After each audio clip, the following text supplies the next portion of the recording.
नमस्कार, स्वदेश न्यूज की खास पेशकश में आप सभी का स्वागत है। मैं हूं आपके साथ भागीरथ साहू। मध्य प्रदेश से भर्ती परीक्षा का पेपर लीक होने का मामला सामने आया है।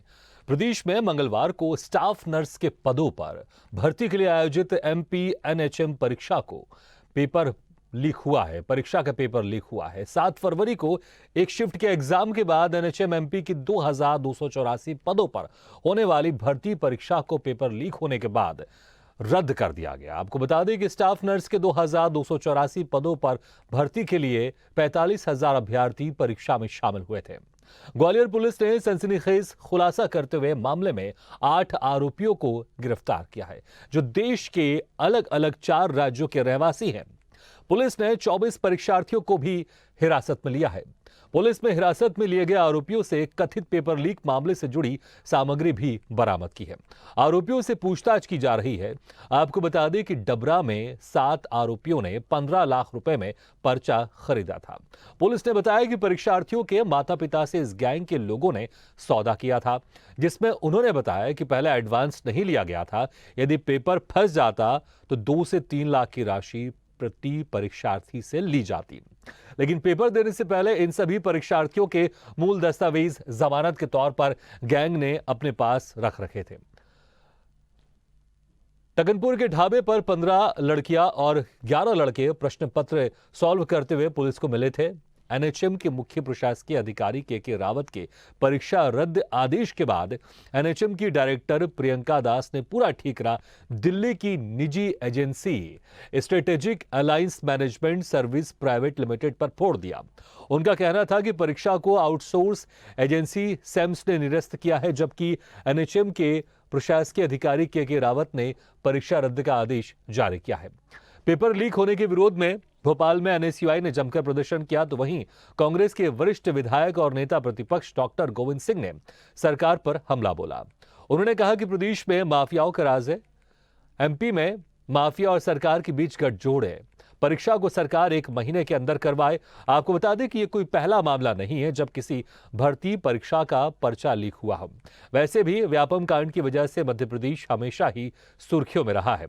पहले हम प्रतिक्रिया सुनवाते हैं, फिर इस विषय पर चर्चा करेंगे।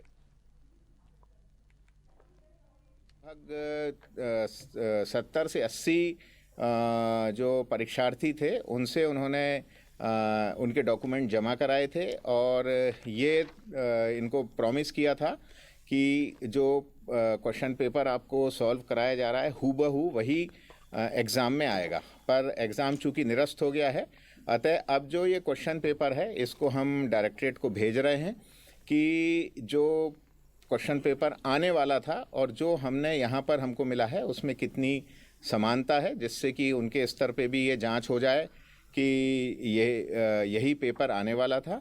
इसके अलावा जो इनके मोबाइल फ़ोन्स मिले हैं, हमको 39 मोबाइल फ़ोन्स टोटल इन 8 आरोपियों से मिले हैं। इन सभी की हम मोबाइल फोरेंसिक की जांच कराएंगे, इनके जो इसमें डेटा है उसको रिट्रीव कराएंगे और हमारा प्रयास यही है कि ये इतना महत्वपूर्ण एग्ज़ाम था, ये एक पूरा रैकेट है जिसमें अभी 4 राज्यों के आरोपी शामिल हैं और इनका कहाँ पे नेटवर्क है। और ये जो एग्ज़ाम है ग्वालियर के अलावा आज अन्य मध्य प्रदेश के शहरों में भी हो रहा था, तो वहाँ भी क्या इनके लिंकेज हैं, इस सब पर अभी हमारा गहन इंट्रोगेशन होना बाकी है।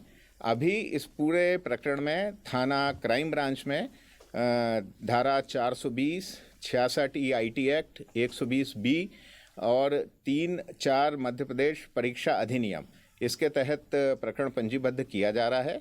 ये जो 8 आरोपी हैं इनको हम माननीय न्यायालय के समक्ष प्रस्तुत करके इनका PR लेंगे और साथ ही इनसे अभी हम पूछताछ करेंगे, इनके मोबाइल्स की हम जांच कराएंगे।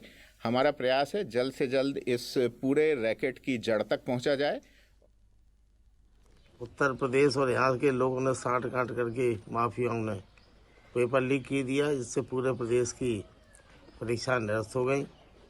सरकार न तो कंट्रोल है शिवराज सिंह का और न माफिया रोक पा रहे हैं, क्योंकि माफियाओं को संरक्षण पूरी तरह से सरकार और भारतीय जनता पार्टी के नेताओं से है। ये परीक्षा जो है सैम्स के द्वारा, जो एक आउटसोर्स एजेंसी है, उनके द्वारा निरस्त की गई है। उनके द्वारा आयोजित परीक्षा है, उनके द्वारा निरस्त की गई है। और इस पे आगामी जितना भी इंफॉर्मेशन है वो एजेंसी ही आप लोगों को प्रेस ब्रीफ के माध्यम से सूचित करेगी। तो जिस तरह से यहां पर 45,000 अभ्यर्थी परीक्षा में शामिल हुए थे, लेकिन पेपर लीक के कारण इस पेपर को रद्द करना पड़ा और उसके बाद अब ये परीक्षा कब होगी दोबारा, इस पर भी संशय बना हुआ है।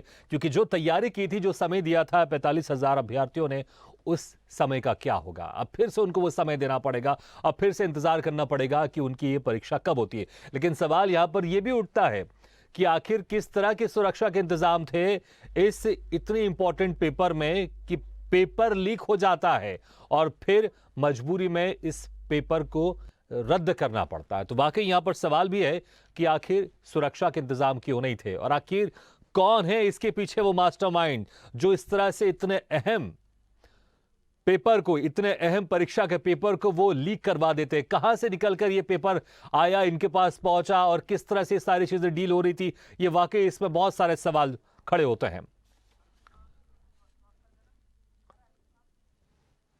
चलिए इस खबर पर ज्यादा जानकारी के लिए सीधे रुख करते हैं ग्वालियर को और बात करते हैं हमारे संवाददाता अरविंद सिंह चौहान से। अरविंद, जिस तरह से इतनी इंपॉर्टेंट परीक्षा थी, ये 45,000 अभ्यर्थी इस परीक्षा में शामिल हो रहे थे, उनकी मेहनत अभी यहां पर ऐसा लग रहा है कि बर्बाद हो रही है, क्योंकि अब ये दोबारा परीक्षा कब होगी ये देखने वाली बात होगी। लेकिन सुरक्षा के इंतजाम यहां पर किसी तरह के नहीं थे, क्योंकि जब एक इतनी इंपॉर्टेंट पेपर होती है उसके लिए पूरा एक खाका तैयार होता है कि पेपर किसी भी तरह से लीक नहीं हो। यहां पर सवाल किसके ऊपर खड़े होते हैं, किसकी यहां पर जिम्मेदारी में कमी थी कि ये इतना इंपॉर्टेंट पर्चा लीक हो गया? बाकी साफ तौर पर देखा जा रहा है कि कोई भी जवाबदारी लेने को तैयार नहीं है, चाहे वो सरकार के नुमाइंदे हों, चाहे वो शासकीय एजेंसियां हों, चाहे वो गैर शासकीय एजेंसियां हों। जिस तरीके से यहाँ पेपर लीक हुआ है उस पर साफ तौर पर लापरवाही के साथ साथ कहीं ना कहीं भ्रष्टाचार की बू इसमें आ रही है, क्योंकि जो एग्जाम संस्था करवा रही है वो संस्था बाहर की होती है, आउटसोर्स किया गया था। इससे पहले व्यापक घोटाला मध्य प्रदेश में हुआ था जिसने पूरे देश को हिलाकर रख दिया था। इसके बाद सब पूरी तरीके से कहा गया कि जो भी एजेंसी अब जो भी एग्जाम होंगे वो प्राइवेट एजेंसी कंडक्ट करवाएंगी। लेकिन इस बार आप साफ तौर पर देखेंगे इतनी बड़ी एजेंसी है, उनके जब उनने कंडक्ट एग्जाम करवाया तो इसके बावजूद भी आप साफ तौर पर देखेंगे कि पूरी जो सिस्टम है पूरा मिला हुआ है, लेकिन अभी तक किसी भी शासकीय नुमाइंदे पर या किसी भी जिम्मेदार पर मुकदमा कायम नहीं हुआ है।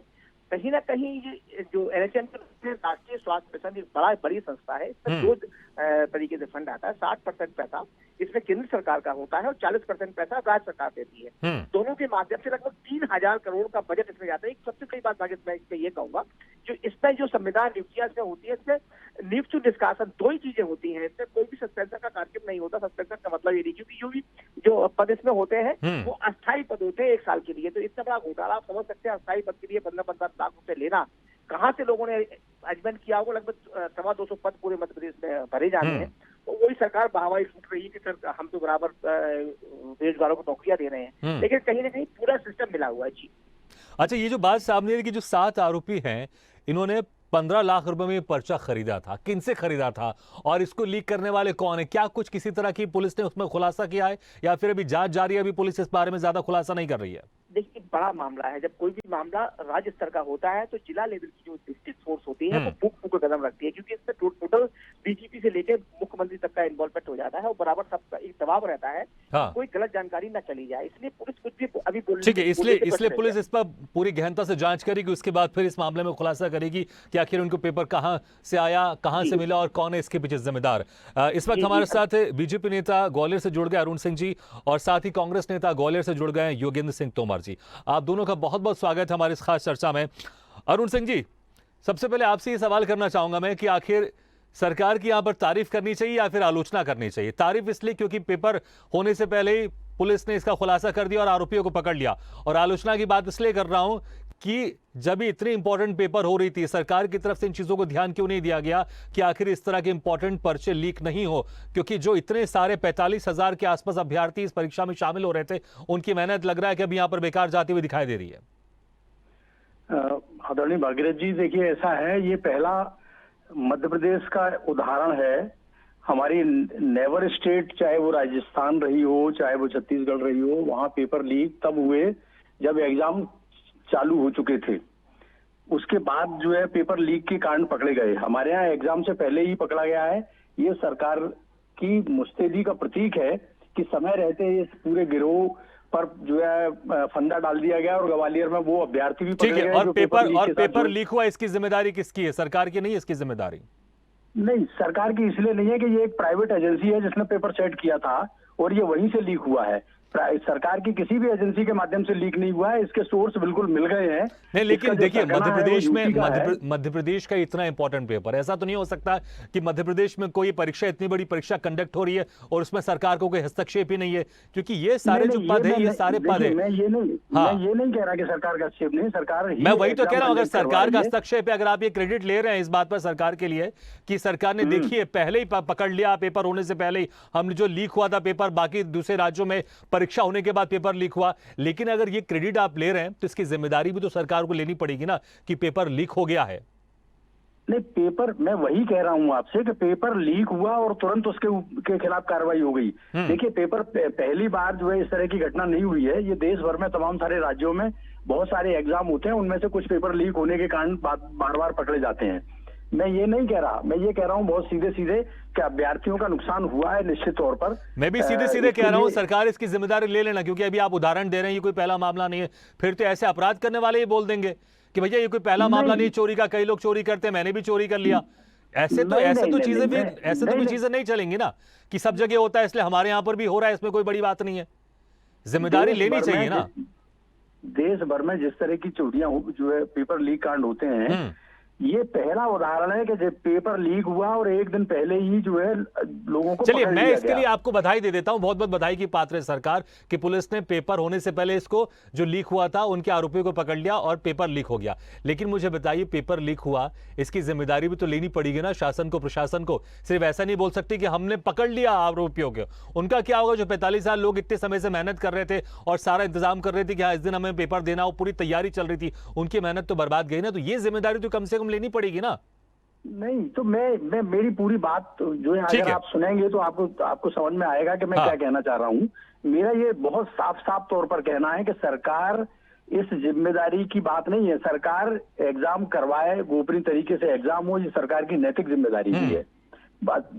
विद्यार्थियों का भविष्य उससे जुड़ा हुआ होता है, ये सरकार की नैतिक जिम्मेदारी है। लेकिन हमारे यहाँ पेपर होने के बाद नहीं पकड़ा गया, पेपर होने से पहले पकड़ लिया गया है। इसलिए उस एजेंसी को ब्लैक लिस्टेड किया जाएगा, उसके खिलाफ क्या कार्रवाई की जाएगी ये एक अलग बात है। लेकिन सरकार आगे होशियार हो जाएगी, आगे के पेपरों में इस तरह की घटना ना दोहराई जाए, इस संबंध में हम मुस्तैदी से काम करेंगे। गलतियां होती हैं और गलतियों का निराकरण भी करना चाहिए, लेकिन निराकरण से पहले स्वीकार भी तो करना चाहिए। मैं वही तो कह रहा हूं, स्वीकार करें ना कम से कम यहाँ पे जिम्मेदार। नहीं तो पूरी जब जांच आ जाएगी तब समझ में आएगा ना कि इसमें हमारी सरकार ठीक है। योगेश सिंह जी, सरकार की इसमें जिम्मेदारी नहीं है, सरकार की इसमें गलती नहीं, क्योंकि पेपर होने से पहले जो पेपर लीक हुआ था उनके आरोपियों को पकड़ लिया और परीक्षा को रद्द कर दी। इसलिए सरकार की इसमें तारीफ होनी चाहिए, सरकार की आलोचना नहीं होनी चाहिए, उसमें सरकार की जिम्मेदारी नहीं है। जी भागीरथ जी। योगेश सिंह जी। जी भागीरथ जी, सबसे पहले तो आपको धन्यवाद देता हूँ, आपके चैनल का धन्यवाद देता हूं कि जिन्होंने इतने संवेदनशील मुद्दे को इतनी मुस्तैदी के साथ उठाया। दूसरा, मैं इसमें यह कहना चाहता हूं कि अगर सरकार की लापरवाही नहीं होती तो इतने बड़े परीक्षा जो हो रही है जिसमें 45,000 अभ्यर्थियों का भविष्य दांव पर, युवा बेरोजगारों का भविष्य दांव पर लगा हुआ है, उसको इसकी इतनी लापरवाही पूर्ण तरीके से पेपर कैसे कराए जा रहे हैं कि ढाबों पे पेपर पाए गए हैं। मैंने इस खबर में देखा कि ढाबों के अंदर पेपर पाए गए हैं, होटलों में पेपर पाए गए हैं। मुंबई में बैठा एक व्यक्ति वहां से अपना नेटवर्क चलाता है। क्या सरकार की पकड़ इतनी ढीली हो गई है एजेंसियों पर? पहला मेरा ये इस पर सवाल है भारतीय जनता पार्टी पर। दूसरा सवाल ये है कि अगर ये इतनी ढीली हो गई है तो इसमें भारतीय जनता पार्टी को ये स्वीकार करने में क्या दिक्कत है कि वो पेपर कराने में वो सक्षम नहीं है? आपने व्यापम के मामले देखे, व्यापम के मामले में भी ऐसा हुआ कि पेपर लीक हुए, फिर अभी तक कार्रवाई चल रही है, संतुष्टिपूर्ण कोई भी कार्रवाई इसमें नहीं हुई। जो भी सरकार के नुमाइंदे थे उन पर कोई कार्रवाई नहीं की गई, कार्रवाई के नाम पर। लेकिन बीजेपी के नेता कह रहे हैं सरकार की इसमें तारीफ होनी चाहिए, पेपर होने से पहले ही रद्द कर दिया गया पेपर और पकड़ लिया गया। जिनके पास ये पेपर थे, लीक हुए पेपर, उनको पकड़ लिया गया समय से पहले, पेपर होने से पहले। और जहां पर आपकी सरकार है दूसरे स्टेट में, उनका भी उदाहरण दे राजस्थान में कि वहां तमाम जगह पेपर लीक हुए। पेपर लीक का जब पता तब चला कि जब वहां पर एग्जाम हो चुके थे। तो यहां पर तारीफ होनी चाहिए मध्य प्रदेश में, ये कह रहे हैं आपके राजनीतिक मित्र अरुण सिंह जी।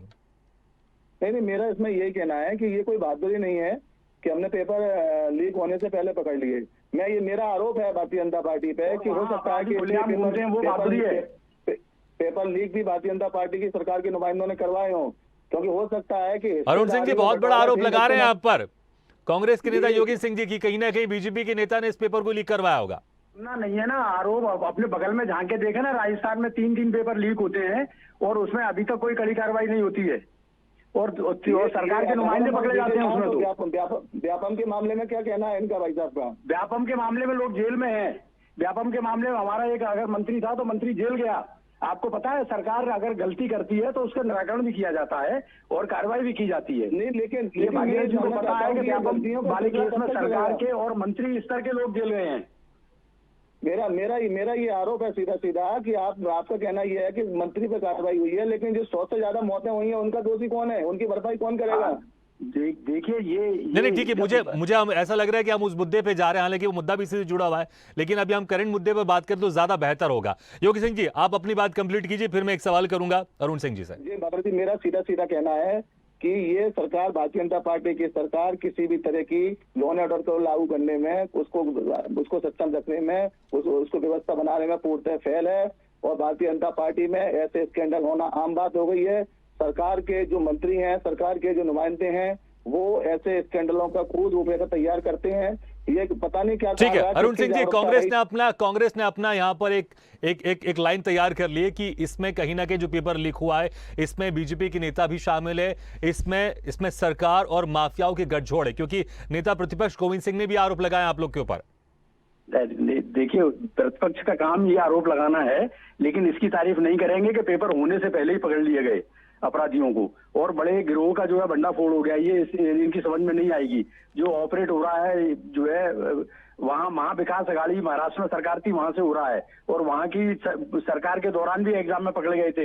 ये लोग देखिए अपराध करने के आदी हो गए हैं। इनको इन सब चीजों से कोई किसी की तारीफ करने का कोई प्रश्न उत्पन्न होता नहीं है, इसलिए इनके कहने मात्र से नहीं कुछ होता। हम भविष्य में छात्रों के भविष्य की चिंता करते हैं, इसलिए हमने उनको पकड़ा भी है और जल्द ही इसके दोबारा से एग्जाम शुरू अरुण सिंह जी, लेकिन सिर्फ ऐसा नहीं होना चाहिए ना कि ठीक है आपने पकड़ लिया, कुछ निचले स्तर के आरोपियों को पकड़ लिया। यहां पर यह होना चाहिए कि जब जांच हो तो जो इसका मास्टरमाइंड कौन है, इसके पीछे कौन बड़े लोग हैं, क्योंकि इतनी बड़ी परीक्षा का पेपर लीक होना कोई आसान बात नहीं होती है। अगर कोई बड़े अधिकारी या कोई बड़ा नेता भी, अगर बात कुल में राजनीतिक तौर पर भी अगर कोई बड़ा नेता जुड़ा हुआ है तो उसके खिलाफ भी कार्रवाई होनी चाहिए और उसके नाम भी यहां पर सामने आने चाहिए, सिर्फ निचले स्तर पर कार्रवाई नहीं होनी चाहिए। ठीक है, मैं आपके पास आऊंगा, एक सवाल कर लेता हूं अरविंद सिंह चौहान जी से, हमारे संवाददाता जुड़े हुए ग्वालियर से, ज्यादा बेहतर और इस बारे में बताएंगे। अरविंद सिंह जी, सबसे पहले ये कि जिस तरह से बीजेपी के नेता कह रहे हैं कि पेपर होने से पहले ही उन लोग को पकड़ लिया गया जिन लोग ने पेपर लीक किया गया, इसलिए सरकार की तारीफ होनी चाहिए। पहली बात तो इस पर भी आप कहीं बताइएगा क्या कहना है आपको। दूसरी बात यह कि अब जिस तरह से यहां पर अब जांच होगी, क्या इस जांच में वो बड़े लोगों का भी नाम शामिल, बड़े लोगों का नाम का भी खुलासा हो पाएगा? क्योंकि अगर सिर्फ निचले स्तर पर ही अगर सिर्फ ये जांच रह जाती है, मास्टरमाइंड तक ये हाथ नहीं पहुंचते पुलिस के, जो अक्सर कहा जाता है कि कानून के बहुत लंबे हाथ होते हैं, कानून के वो लंबे हाथ अगर मास्टरमाइंड तक नहीं पहुंच पाते, फिर इस तरह के जो वाक्य फिर दोबारा होंगे। अरविंद सिंह जी। हाँ, साफ तौर पर भागीरथ, इसमें एक बड़ी क्रिटिकल सिचुएशन है कि जब भी कोई भी सरकारी नुमाइंदा इसमें अगर फंसता है और हुआ दिखाई देता है तो सरकार पल्ला झाड़ लेती है। क्योंकि आप तय मान लीजिए, जैसा अरुण सिंह जी बोल रहे हैं कि इसमें सरकार की तारीफ करनी चाहिए, बिल्कुल सरकार की तारीफ करनी चाहिए, ठीक है, इन्हें पकड़ लिया, लेकिन सवाल ऐसा होता क्यों है? अब आप कह रहे हैं शासकीय एजेंसी नहीं है, वो गैर शासकीय एजेंसी एग्जाम करवा रही है, लेकिन गैर शासकीय एजेंसी को ठेका किसने दिया, कॉन्ट्रैक्ट किसने दिया? कॉन्ट्रैक्ट इसी ने दिया होगा। मैं छोटी सी बात इस मुद्दे से हटकर देखता हूँ। इससे पहले मध्य प्रदेश में 108 चल रही थी एम्बुलेंस योजना, 3 साल चली। वो एजेंसी लगभग पिछले 3-4 राज्यों में ब्लैक लिस्टेड है। इसके बावजूद भी सरकार ने उसे टेंडर दे दिया। सवाल ये है कि ये उसी ऐसी एजेंसी को टेंडर क्यों दिए जाते हैं जो ब्लैक लिस्टेड होती है? ये एजेंसी भी कई जगह से ब्लैक लिस्टेड है, इसके बावजूद भी मध्य प्रदेश सरकार ने इतनी महत्वपूर्ण एग्जाम करवाने के लिए इन्हें अरुण सिंह जी, वाकई सवाल तो ये ना, अगर ये एजेंसी पहले से ब्लैक लिस्टेड थी फिर इसको ठेका क्यों दिया गया इतनी इंपॉर्टेंट परीक्षा को आयोजित करवाने के लिए? ये एजेंसी नहीं, ये एजेंसी कहीं ब्लैक लिस्टेड नहीं है। कहीं भी अगर हो तो राज्य सरकार, किसी भी राज्य सरकार ने किया हो तो ये उसके तथ्य सामने रखें। ये बिल्कुल गलत जानकारी दे रहे हैं। मैं आपको बता रहा हूँ, हमारी सरकार ने उसको ब्लैकलिस्टेड ही किया है, उसके खिलाफ कार्रवाई भी की है और उसी के नुमाइंदे पकड़े गए हैं, उसी से जुड़ा हुआ रैकेट पकड़ा गया है। सरकार का इसमें कोई प्रतिनिधि नहीं है। हमारी सरकार के समय में जब व्यापक कांड हुआ था तो उसमें आपको याद होगा कि हमारे मंत्री लक्ष्मी नारायण जी शर्मा जो है जेल गए थे, ठीक है ना। इसके अलावा और बड़े बड़े वरिष्ठ अधिकारी भी जेल गए थे। हम अपराध को बिल्कुल किसी भी तरह से बर्दाश्त नहीं करेंगे। ये अकेला छोटा सा अपराध नहीं है, बल्कि 45,000 बच्चों के भविष्य से जुड़ा हुआ अपराध है। इसमें गंभीरता से जांच होगी और जो भी दोषी पाए जाएंगे उनके खिलाफ कार्रवाई निश्चित तौर पर होगी ही। लेकिन यहां पर ये तो माने चल, ये सवाल मैं योगेश सिंह जी से लेता हूं। योगेश सिंह जी, लेकिन यहां पर कहीं ना कहीं ये तो जो ठेका दिया गया था इस परीक्षा का आयोजित करने का, वो तो सरकार डिसाइड करती है ना कि किस एजेंसी को देना चाहिए। तो सीधे तौर पर यहां पर सरकार की जिम्मेदारी तो बनती है ना। अब तारीफ इस बात की चलिए हम कह रहे हैं कि सबको करनी चाहिए कि सरकार की तरफ से जो पुलिस महकमा है उसने इन आरोपियों को पकड़ लिया और एग्जाम नहीं हुआ, एग्जाम रद्द हो गया। लेकिन इन सारी चीजों में उनकी मेहनत तो गई ना। जो 45,000 अभ्यर्थी इसमें शामिल होने वाले थे और सरकार ने ही ठेका दिया था इस एजेंसी को, तो जिम्मेदारी तो सरकार की सीधे बनती है। सीधे स्वीकार कर यहां गलती हुई है हमसे, अब इस गलती को हम करेक्ट करेंगे, ना कि यहां वहां की बातें करके छुपाने के बदले। देखिए सर, मैं इस संदर्भ में आपसे 3 बातों पर संज्ञान में आपके लाना चाहता हूँ। पहली बात तो यह है कि जिस एजेंसी को ठेका दिया सरकार ने, उस एजेंसी से किस तरह से परीक्षा होगी, कैसे पेपर कंडक्ट होंगे, इस विषय में पूरी स्क्रूटनी ढंग से क्यों नहीं की गई। तो पहले तो पेपर लीक हुआ, सरकार की विफलता है। दूसरा ये हुआ कि व्यापम के मामले में जो हमारे बड़े भाई अरुण भाई साहब जो कह रहे थे कि लक्ष्मी नारायण शर्मा जी को जो उसमें जेल गई, तो मैं ये पूछना चाहता हूं कि साधना सिंह जी जेल क्यों नहीं गई? आरोप कौन पे भी लगे थे? नहीं है उनकी जांच किसी के भी बारे में आरोप लगाने से पहले आपको ये सोचना चाहिए कि जो चार्जशीट चलिए, मुझे लगता है योगेश सिंह जी ये सवाल वैसे ये सवाल जायज भी नहीं। अगर कोई मामला कोर्ट में है तो ये कोर्ट डिसाइड करता है कि कौन आरोपी है, किसको जेल जाना चाहिए। इसमें अरुण सिंह डिसाइड नहीं कर सकते, ना सरकार डिसाइड कर सकती, इसमें कोर्ट डिसाइड करती है। तो इसलिए मुझे लगता है ये सवाल वैलिड ही नहीं है। चलिए, समय कम है इसलिए आप दोनों का बहुत बहुत शुक्रिया, मेहमानों का अरुण सिंह जी और योगेश सिंह जी, आप दोनों का बहुत बहुत शुक्रिया। अरविंद सिंह जी, एक आखिरी सवाल जाते थे आपसे करना चाहूंगा। आपको मेरी आवाज सुनाई दे रही है? अरविंद सिंह जी, आप मेरी आवाज सुन पा रहे हैं? सुन रहा हूं जी। अरविंद सिंह जी, देखिए जी, जिस तरह से यहां पर अब सरकार ने एक निजी एजेंसी को पेपर आयोजित करने के लिए ठेका दिया था, सवाल यहां पर यह भी उठता है, क्या सरकार ये पेपर खुद नहीं करवा सकती? किसी तरह का लॉ है कि किसी प्राइवेट एजेंसी से ही करवाना पड़ेगा? देखिए, साफ तौर पर जो व्यापम घोटाला हुआ है हाँ। उस वजह से सरकार कहीं ना कहीं डर गई है, आरोपों से वो भागने की कोशिश करती है। हाँ। एक बराबर जो परीक्षा नियंत्रण बना हुआ है उसका काम ही है, सरकार का काम है कि वो जो भी यहाँ पर भर्ती हो रही हैं वो कंडक्ट करवाना और उससे जो भी प्रक्रिया है उसका पूरा पालन हो। हाँ। सरकार ने अपनी वो उलझन बचाने के लिए ठीक है, तो जिस तरह से व्यापम के बाद यहाँ पर सरकार के ऊपर कई तरह के आरोप लगे थे, इसलिए अब दूसरी प्राइवेट एजेंसी से इस तरह के पेपर कराए जाते हैं। लेकिन अब यहाँ पर भी इस तरह की चीजें शुरू हो गई, पेपर लीक हो रहा है, तो यहाँ पर जो अभ्यर्थी इसमें बैठ रहे थे उनके भविष्य के साथ यहाँ पर खिलवाड़ जरूर है। अरविंद सिंह चौहान, बहुत बहुत शुक्रिया इस तमाम जानकारी के लिए। तो जिस तरह से यहां पर अब पेपर लीक हुआ है, हालांकि परीक्षा नहीं हुई, इसके पहले ही आरोपियों को पकड़ लिया गया, लेकिन अभी मास्टरमाइंड तक पहुंचना है और इसके पीछे कौन था, चाहे वो बड़ा राजनेता हो या बड़े अधिकारी हो, कोई भी हो, बड़े से बड़े लोग हो, उनके ऊपर कानून का शिकंजा कसना चाहिए, नहीं तो फिर इस तरह के पेपर लीक का मामला भविष्य में भी होता रहेगा। इसी के साथ हमारे इस खास पेशकश में फिलहाल इतना है, लेकिन खबरों का सिलसिला लगातार जारी। आप देखते रहिए स्वदेश न्यूज, सबसे पहले देश।